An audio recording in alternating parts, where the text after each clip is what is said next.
नमस्कारम। मैं संजय पाल शौरान आपका स्वागत करता हूँ। सवाल जवाब की श्रृंखला को शुरू करते हैं। हमारे 2 टेलीग्राम ग्रुप हैं, जिनका लिंक वीडियो के डिस्क्रिप्शन में है। उसमें विद्यार्थियों ने जो सवाल पूछे, उनके मैं जवाब दे रहा हूँ। इससे वे विद्यार्थी लाभान्वित होंगे ही और सैकड़ों हज़ारों विद्यार्थी भी इससे लाभान्वित होंगे। सर, मेरा ईडब्ल्यूएस का सर्टिफिकेट 17 जून 2021 को बना हुआ है। 2021-22 लिखा है। 9 फरवरी के बाद नया बनवाना पड़ेगा क्या? नया बनवाना है क्या 9 फरवरी के बाद डॉक्यूमेंट वेरिफिकेशन के दौरान? ये तो निदेशालय ही बताएगा, लेकिन 9 फरवरी तक तो यही चल जाएगा और संभावना है शायद नया नहीं बनवाना पड़े यदि मार्च अप्रैल में डॉक्यूमेंट वेरिफिकेशन होता है तो। मेरा ईडब्ल्यूएस सर्टिफिकेट ये 25 अगस्त 2021 का बना हुआ है। हाँ, ये आपका चल जाएगा। सर, डॉक्यूमेंट वेरिफिकेशन के समय जो डॉक्यूमेंट हैं जो नोटरी से संबंधित हैं, 9 फरवरी 2022 से पहले बनवाएं या फिर रीट की कट ऑफ आने के बाद बनवाएं? जैसे दहेज वाला, धूम्रपान वाला, संतान वाला। बहुत महत्वपूर्ण सवाल है, इसे आप समझिए। 10 तारीख को जब फॉर्म भरने शुरू होंगे, तब वहाँ कौन कौन से डॉक्यूमेंट स्कैन होके लगेंगे और संभावना ये है कि जैसे दहेज, धूम्रपान, संतान, ये डॉक्यूमेंट शपथ पत्र स्कैन होके नहीं लगते थे अभी तक, तो शायद अब भी नहीं लगेंगे। एग्जैक्ट 10 तारीख को पता चलेगा जब फॉर्म भरने शुरू होंगे। जो फॉर्म स्कैन होंगे ना इस तृतीय श्रेणी अध्यापक की भर्ती में, वो ही आपको बनवाने हैं 9 फरवरी से पहले। बाकी जो स्कैन होके नहीं लगेंगे वो नहीं बनवाने। लेकिन यहाँ गौर करें, जाति प्रमाण पत्र, मूल निवास प्रमाण पत्र, आपकी पात्रता से संबंधित जो डॉक्यूमेंट है वो 9 फरवरी से पहले बने हुए होने चाहिए। हाँ, ये जो शपथ पत्र वगैरह हैं, ये आप 9 फरवरी के बाद भी बनवा सकते हैं। मेरा ये अनुमान है। अधिक स्पष्टता तो 10 जनवरी को जब फॉर्म भरने शुरू होंगे तभी पता चलेगा। मूल निवास या जाति प्रमाण पत्र पिता के नाम का ही बनता है। हाँ, आपका सवाल सही है। मूल निवास और जाति प्रमाण पत्र तो 100% पिता के नाम से ही बनेगा। और मूल निवास जो है वो, यदि आप विवाहित हैं तो आपके पति के नाम से बनवाइए आप, और अविवाहित हैं तो पिता के नाम से। सर, करेक्टर सर्टिफिकेट अभी फॉर्म भरने के लिए चाहिए क्या या बाद में? जो 2 करेक्टर सर्टिफिकेट चाहिएंगे गजटेड ऑफिसर के, और आपके अंतिम संस्थान जिससे आपने अध्ययन किया है उसका चरित्र प्रमाण पत्र, ये मुझे लगता है अभी नहीं चाहिए, डॉक्यूमेंट वेरिफिकेशन के समय चाहिएंगे। सर, ईडब्ल्यूएस के साथ साथ जनरल का कास्ट सर्टिफिकेट भी बनवाना होता है क्या? कुछ लोग जनरल एंड ईडब्ल्यूएस दोनों का बना रहे हैं। मैंने तो ईडब्ल्यूएस ही बनाया है। फॉर्म में स्पष्ट उल्लेख है कि आपको ईडब्ल्यूएस का सर्टिफिकेट, अर्थात आर्थिक रूप से आप पिछड़े हुए हैं, उसका सर्टिफिकेट बनवाना है।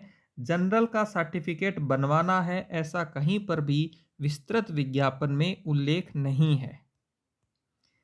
सर, बीएससी की और बीएड की डिग्री भी चाहिए होगी क्या? और करेक्टर सर्टिफिकेट कौन सा चाहिए? मतलब बीएससी के साथ मिलता है वो चाहिए क्या, एमएससी में लगा दिया वगैरह? देखिए, सबसे पहले तो डिग्री जो है आपकी, वो तो आपकी अंक तालिका को जस्टिफाई करती हैं। आपकी अंक तालिका को और प्रमाणित करती है आपकी डिग्री। हालांकि डिग्री में अंकों का उल्लेख नहीं होता, लेकिन महत्वपूर्ण ये है कि आपने यदि बीए कर लिया, बीएड कर लिया, एमए कर लिया, तो उसकी डिग्री यदि विश्वविद्यालय से आपके महाविद्यालय में आ गई है, तो आपको वह डिग्री ले आनी चाहिए।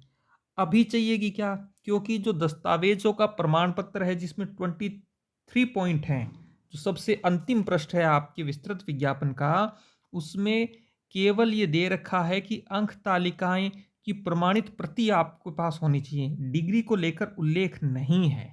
तो ये तो निदेशालय को और स्पष्ट करना होगा कि जब डीवी होगा, डॉक्यूमेंट वेरिफिकेशन, तब ये जो भी आप अंक तालिका मांग रहे हैं उनके प्रमाण पत्र या फिर डिग्रियां चाहिए होंगी या नहीं। लेकिन मुझे लगता है आपने परीक्षाएं कर ली हैं तो आपको ज़रूर वो व्यवस्था करनी चाहिए डिग्रियों की भी।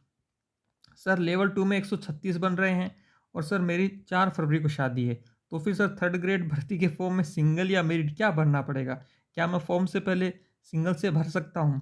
देखिए, बहुत ही पेचीदा सवाल है। अच्छा है आपकी शादी 4 फरवरी को हो रही है, इसके लिए आपको अग्रिम शुभकामनाएं।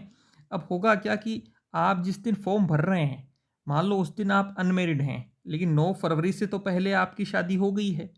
इसलिए आप, मुझे लगता है कि शादी करके 4-5 तारीख को, 6 तारीख को भी फॉर्म भर सकते हैं। और यदि आप इससे पहले फॉर्म भरें, तो वो फॉर्म जब आप भरेंगे तो उसमें तारीख और दिनांक अंकित होगी। मान लीजिए आपने 20 जनवरी को फॉर्म भरा, तो फॉर्म जब आपने भरा तो वो तारीख आपकी अंकित है कि आपने 20 तारीख को भरा, उसके हिसाब से आप अनमेरिड भर सकते हैं। तो मुझे लगता है ज़्यादा सही ये रहेगा कि आप 6 या 7 तारीख को फॉर्म भरिए। बाकी अंतिम निर्णय आपको ही करना है। आयु की गिनती किस डेट से होगी? विज्ञप्ति में 1/1/23 दे रखी है। ये 22 है या गलती से ये हुआ है?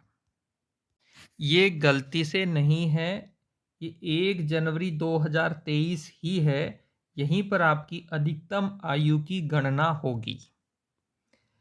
सर, मेरी मम्मी के नाम में मेरे डॉक्यूमेंट में अलग है और मम्मी के डॉक्यूमेंट्स में अलग है, कोई सॉल्यूशन बताओ। कोई समस्या ही नहीं है तो सॉल्यूशन क्या बताएं। आपके माताजी का, आपके पिताजी का नाम आपके सभी डॉक्यूमेंट में सेम होना चाहिए। मूल बात ये है, आपका नाम सभी डॉक्यूमेंट में सेम होना चाहिए। आपके माताजी का नाम उनके डॉक्यूमेंट में अलग है, ये कोई बड़ा इश्यू नहीं है। आपके पिताजी का नाम उनके आधार कार्ड में कुछ अलग है थोड़ा बहुत, कोई दिक्कत नहीं है। थोड़ा बहुत की बात कर रहा हूँ मैं, थोड़े की। ठीक है, तो आप ये सुनिश्चित करें कि आपका नाम, आपके माताजी का नाम, मम्मी का नाम, आपके पापा का नाम, वो आपके सभी डॉक्यूमेंट में समान होना चाहिए। आरपीसी सेकंड ग्रेड भर्ती पहले आएगी या फिर फर्स्ट ग्रेड? ये तो आरपीएससी और सरकार ही तय करेगी कि किसकी भर्ती पहले आएगी। पहले ये सुन रहे थे कि फर्स्ट ग्रेड पहले आ रही है, फर्स्ट ग्रेड पहले आ रही है, लेकिन मुझे लगता है कि फर्स्ट ग्रेड और सेकंड ग्रेड दोनों ही भर्तियां 2022 में आएंगी और परीक्षा भी 2022 में ही होंगी। कब होंगी इस समय बताएगा। अब फर्स्ट ग्रेड के पदों का वर्गीकरण आ गया तो ये लगता है फर्स्ट ग्रेड पहले आएगी। आज भी मैं कह रहा हूँ, सेकंड ग्रेड के पोस्टों का वर्गीकरण भी जयपुर पहुंच चुका है। कब आएगी भर्ती वो तो समय बताएगा। मेरा ईडब्ल्यूएस सर्टिफिकेट, ये बात हो ही गई थी पहले। सर बताना, जो अब रीट होगी उसका पेपर कठिन हो गया या जो हुआ है उसके अनुसार होगा? मुझे लगता है कई बार विद्यार्थी एक शिक्षक को जो है ना, वो ज्योतिष्य, भविष्यवक्ता और बाबा जो होता है ना, बूझा देखने वाले, वो सब कुछ बना देते हैं। मुझे क्या पता, और किसी को भी नहीं पता है कि अब की बार जो रीट होगी 2022 में 15 और 16 मई को, उसका पेपर का स्तर क्या होगा। हाँ, माध्यमिक शिक्षा बोर्ड के लिए ये चुनौती होगी कि दोनों के पेपर का जो है लेवल समान रहे, जिससे कि अंकों में बड़ा फेरबदल नहीं हो।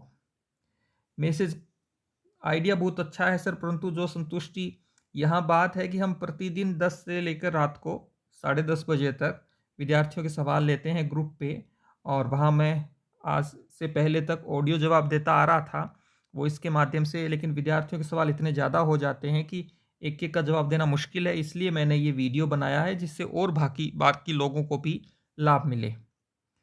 सर, अगर हम बीकानेर निदेशालय जाकर जानकारी लें तो मिल जाएगी क्या?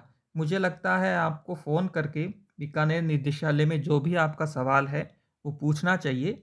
और एक बात और समझिए, ऐसा नहीं है कि बीकानेर निदेशालय वाले आपका इंतज़ार ही कर रहे हैं कि आप आएँ, सवाल पूछें, हम जवाब देने के लिए तैयार हैं। उनकी अपनी व्यस्तताएँ हैं, फिर भी आपको फ़ोन से पहले प्रयास करना चाहिए और खुद जाने की बजाय किसी को, यदि बीकानेर में हैं आपके परिचित, उनको भेज देना चाहिए। सर, मैं दिल्ली में एसएसए कॉन्ट्रैक्ट टीचर में कार्यरत हूँ। क्या मेरा ये वाला एक्सपीरियंस काम आएगा? अगर आएगा तो इसका मुझे क्या बेनिफिट मिलेगा? मेरे ये डॉक्यूमेंट 31 मार्च तक हैं, क्या मुझे इसमें भी रिज़ाइन की प्रक्रिया करनी पड़ेगी रीट में ज्वाइनिंग के लिए? पहली बात तो ये है कि रीट में ज्वाइनिंग मेरा अनुमान है 31 मार्च से पहले नहीं मिलेगी। उसके पीछे रीज़न बता देता हूँ। अभी तो 64,000 विद्यार्थियों का डॉक्यूमेंट वेरिफिकेशन होगा, फिर 64,000 को वो 32,000 में कन्वर्ट करेंगे, 32,000 विद्यार्थियों का जो है जिले मिलेंगे, जिलो अलॉट होंगे और वहाँ उनको ज्वाइनिंग के लिए अवसर मिलेगा। और एक्सपीरियंस जो है सीधी भर्ती में, जो रीट वाली हो रही है थर्ड ग्रेड टीचर वाली, इसमें मुझे नहीं लगता एक्सपीरियंस का कोई लाभ मिलेगा। डिग्री और आदेश में क्या डिफरेंस है? अगर केस कोर्ट में रनिंग है तो केस की कॉपी लगाने लगाई जा सकती है क्या डाइवोर्सी मैटर में? ये डिक्री की लास्ट डेट 8 फरवरी ही होनी ज़रूरी है। 9 फरवरी से पहले आपको न्यायालय द्वारा डिक्री मिल जानी चाहिए, तभी आप डाइवोर्सी का लाभ ले सकते हैं, अदरवाइज़ नहीं ले सकते। अब यहाँ डिक्री जो है मुझे लगता है वो न्यायालय द्वारा जारी की जा सकती है, और आदेश का क्या अर्थ है मुझे भी एग्जैक्ट जानकारी नहीं है। सर ईडब्ल्यूएस की मेरिट अगर जनरल से हाई जाती है, पहली बात तो ये है कि ईडब्ल्यूएस ओबीसी एससी एसटी किसी की भी मेरिट जनरल से ऊपर नहीं जा सकती सीधी भर्ती में, और ईडब्ल्यूएस में सिलेक्शन नहीं होता। पर जनरल की कट ऑफ जितने मार्क्स होते हैं, तो क्या ईडब्ल्यूएस वाले जनरल में, भविष्य में मैं एक वीडियो बनाऊंगा। कई विद्यार्थी कहते हैं कि सर आप कट ऑफ को लेकर कोई वीडियो क्यों नहीं बनाते।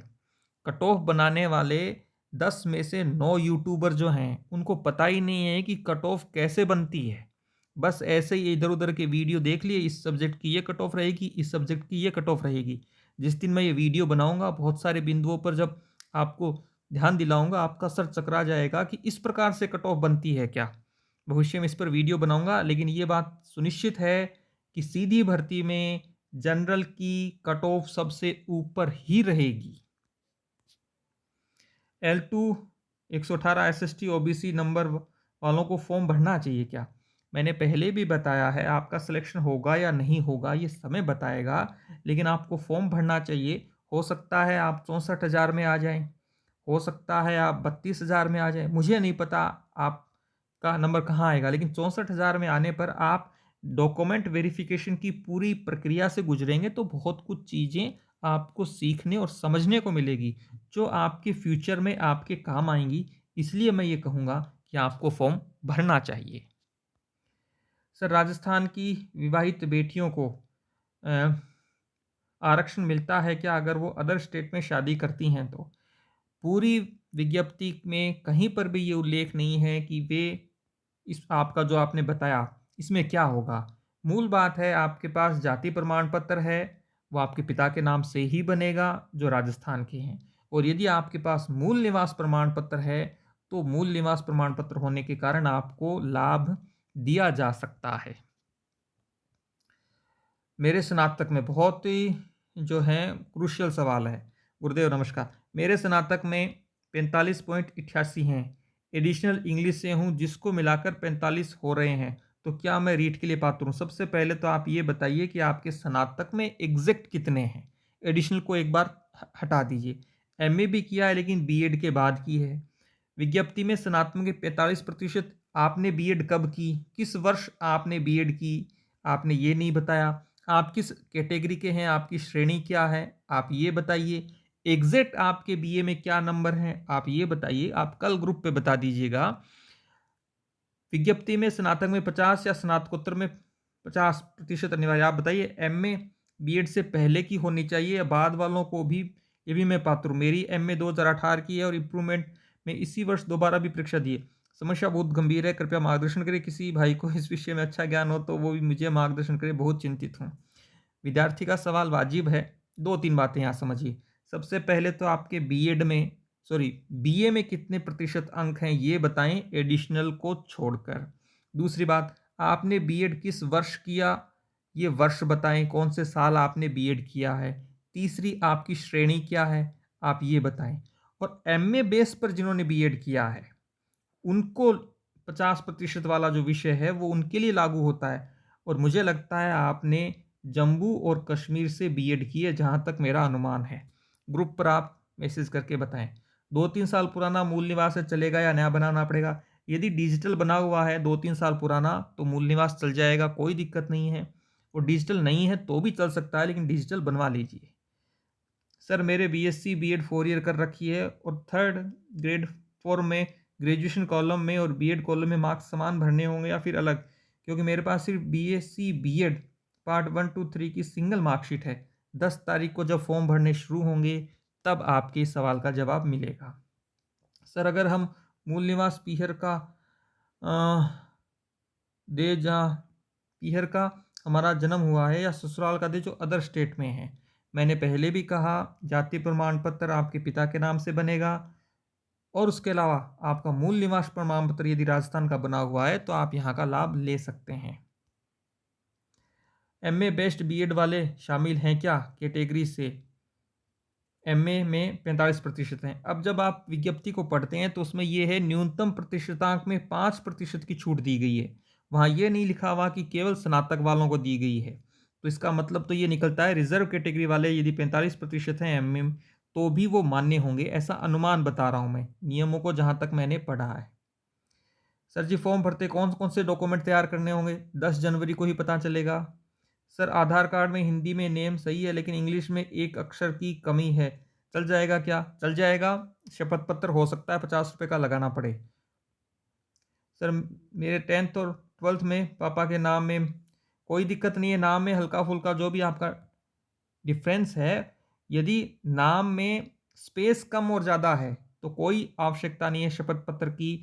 यदि स्पेलिंग में ए की जगह ई हो गया है या आई की जगह कुछ और हो गया है तो शपथ पत्र चल जाएगा, कहीं दिक्कत नहीं है। सेकेंड ग्रेड में एडिशनल वैलिड हैं क्या? सेकेंड ग्रेड की जब विज्ञप्ति हम आरपीएससी की ओर से देखते हैं तो उसमें लिखा होता है एज ए ऑप्शनल सब्जेक्ट। वहाँ अतिरिक्त विषय से स्नातक या अनिवार्य ऐसा कुछ नहीं लिखा होता, वहाँ होता है एज ए ऑप्शनल सब्जेक्ट। तो BA additional as a optional तो है, इस आधार पर तो वैलिड होना चाहिए और अधिक जानकारी आपको आरपीएससी से संपर्क करके प्राप्त करनी चाहिए। ओबीसी सर्टिफिकेट नया बनवाना पड़ेगा या रीट के लिए? यदि 6-7 महीने पहले बनवाया हुआ है तो चल जाएगा, उससे ज़्यादा पुराना है तो नया बनवाइए। सर जी मेरे बीएड की मार्कशीट में रामलाल नेम कैपिटल वर्ड में, कोई दिक्कत नहीं है, कैपिटल में है स्मॉल में है स्पेस कम ज़्यादा हो गया, कोई दिक्कत नहीं है। स्पेलिंग में यदि कहीं दिक्कत है तो आपको शपथ पत्र बनवाना होगा। सर मेरे बीएससी में ज्योग्राफी सब्जेक्ट है और रीट में एसएसटी से दिया है तो मैं अब फॉर्म में बीएससी लिखूं या बीए? देखो आप बीएससी हैं तो आप बीएससी लिखेंगे, बीए कैसे हो गए? हाँ आपका ज्योग्राफी सब्जेक्ट है तो आप एसएसटी के लिए भी वैलिड हैं। Good idea, but sir notes कैसे बनाएं सर? इस पर भी अभी तक आपने वीडियो नहीं बनाया। कर्मवीरों की जो श्रृंखला है जिसमें हर गुरुवार को जो है एक वीडियो अपलोड होगा सुबह 7 बजे, उसमें हम चरणबद्ध ढंग से तैयारी के बहुत सारे बिंदुओं पर बात करेंगे जिसमें नोट्स कैसे बनाएं। मुझे लगता है शायद 3-4 सप्ताह बाद इस पर हम एक वीडियो बनाएंगे। सर रीट के टाइम आपने जो क्वेश्चन कराए थे उसकी पीडीएफ अब मिल सकती है क्या? 12 जनवरी को हम रीट की टेस्ट सीरीज के बारे में घोषणा करेंगे स्वामी विवेकानंद के जन्म दिवस पर। तो आप रीट की जो नई टेस्ट सीरीज होगी उससे जब आप ज्वाइन करेंगे तो जो पुराने क्वेश्चन हमने पीडीएफ में करवाए थे वो ऑनलाइन में भी मिलेंगे, वो आपको वहाँ मिल जाएंगे। सर मैंने 2005 में 12वीं की, मेरे पास मार्कशीट है लेकिन प्रमाण पत्र नहीं है, डीवी में बिना प्रमाण पत्र के चल जाएगा क्या? आप प्रमाण पत्र यदि आपका गुम हो गया है, मिला नहीं है तो प्राप्त कीजिए। ये तो आप नौकरी की तैयारी कर रहे हैं तो आज नहीं तो कल चाहिएगा। गुरुजी रीट की करें या सेकेंड ग्रेड की तैयारी करें? पहले तो रीट का पेपर हो रहा है। मैं अक्सर एक बात कहता हूँ, रीट परीक्षा घोर अनिश्चितताओं की परीक्षा है। इसको लेकर एक परीक्षा होगी, दो होगी तो दूसरे का सिलेबस क्या होगा, सिलेबस कैसे होगा, क्या दोनों का वेटेज रहेगा। तो मेरा मानना ये, यदि आपने रीट की परीक्षा एक बार पहले दे दी है तो आप जमकर सेकेंड ग्रेड की तैयारी कीजिए। सेकेंड ग्रेड में भी जीके के पेपर में राजस्थान जीके का बड़ा पार्ट है, साथ में जो भारत और विश्व का सामान्य ज्ञान है वो बड़ा पार्ट है, मनोविज्ञान है। इसको आप सबसे पहले तैयार कर लीजिए तो आपके रीट की भी इसमें तैयारी हो जाएगी और सेकेंड ग्रेड की भी साथ में हो जाएगी। फिर जब विज्ञप्ति आ जाए तो 2-3 महीने लग के आप रीट को समर्पित कर सकते हैं, समय दे सकते हैं। इससे ज़्यादा समय आप रीट को देंगे तो रीट वैसे भी मैंने कहा अनिश्चितताओं का महासागर है। सर मैंने कल भी मैसेज किया था, 11th-12th की साइकोलॉजी के एनसीईआरटी के कौन कौन से चैप्टर पढ़ने हैं? मुझे लगता है 6 फरवरी को हम इससे संबंधित आपको पीडीएफ उपलब्ध करवा देंगे कि मनोविज्ञान में जो 11वीं-12वीं की मनोविज्ञान है उसमें कौन से चैप्टर आपको सेकेंड ग्रेड के लिए पढ़ने चाहिए। सर जी मेरा अदर स्टेट से डाइवोर्सी हूँ और लेवल 1 में 86 नंबर हैं, प्लीज़ सर बताएं मैं क्या एलिजिबल हूँ?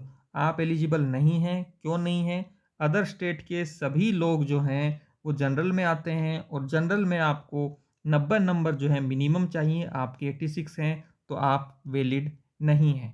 सर बताओ ना, मदन मोहन होना चाहिए था लेकिन बीए और बीएड की माँ मदन मोहन कोई दिक्कत नहीं है, या आपने नाम जो है वो जुड़ गया है, स्पेस जो था वो हट गया है, कोई तनाव लेने की आवश्यकता नहीं है। सर जी एक सवाल है, मूल निवास 2018 का चल जाएगा क्या? चल जाएगा।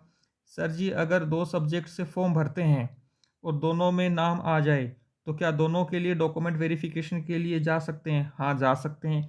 फिर बाद में जॉइनिंग एक से ही करनी है, क्योंकि कन्फ्यूज़न हूँ कि दोनों में से एक किससे जाऊँ अगर 2 में नाम है। क्यूरियोसिटी भी है जानने की, अगर दोनों में नाम है तो दोनों जगह डीवी कर सकते हैं क्या? देखिए इस पर विस्तार से मैं एक वीडियो बनाऊँगा, 2-3 दिन का धैर्य रखिए। एमए बेस्ड पर बीएड वालों को रीट में 10% मार्क कौन से जुड़ेंगे, एमए के या बी के? बीए के जुड़ेंगे, चाहे आपने एमए बेस पर बीएड किया हो। सर जी होम डिस्ट्रिक्ट से डॉक्यूमेंट बनवाना ज़रूरी है क्या? शपथ शपथ पत्र और घोषणा पत्र, या राजस्थान के कहीं से भी बनवा लीजिए आप, नोटरी जो है उसको बनाएगा, क्योंकि होम कहीं आवश्यकता नहीं है तनाव लेने की। शैक्षणिक योग्यताओं की अंक तालिका लिखा, उपाधि नहीं लिखा है, तो क्या डिग्री की आवश्यकता होगी? हाँ, आपके जो प्रमाण पत्र हैं, जिसमें कौन-कौन से प्रमाण पत्र आपको चाहिएंगे, उसमें जो है उपाधि शब्द का उल्लेख नहीं है। लेकिन मुझे लगता है आपने कोई कोर्स कर लिया है, उपाधि आ गई है, तो आप अपने महाविद्यालय से लेके आ जाइए। सर जी ईडब्ल्यूएस वालों को जाति प्रमाण पत्र चाहिए क्या? ईडब्ल्यूएस सर्टिफिकेट मुझे लगता है उससे काम हो जाएगा। लगभग 22 मिनट में मैंने 40 के आसपास आपके सवालों का जवाब देने की कोशिश की है। आपको मेरा यह प्रयास अच्छा लगा है तो इस वीडियो को ज़्यादा से ज़्यादा अपने दोस्तों के साथ शेयर करें। आपका कोई सवाल हो तो आप ग्रुप पर मैसेज कर सकते हैं। टेलीग्राम ग्रुप का जो लिंक है, वह लिंक आपको वीडियो के डिस्क्रिप्शन में मिल जाएगा। धन्यवाद।